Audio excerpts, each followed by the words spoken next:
Давид, а можно кое-что посмотреть? Давай. Что ты хочешь посмотреть? Так. Оль, ты куда полезла? Все на месте. А нам не хотите ничего рассказать? А там на левой руке что-то... Я в шоке просто сейчас. Ты можешь показать, что там?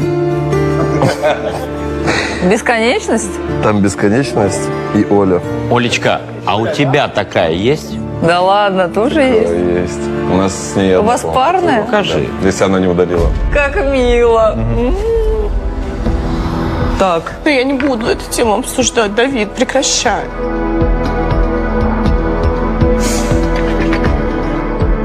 Повисла какая-то такая тишина интригующая, и все, мне кажется, с каким-то интересом просто наблюдали, что будет дальше. Ты знаешь, как мне тяжело видеть себя здесь? Ты можешь это вообще представить хотя бы на секундочку? Представляю.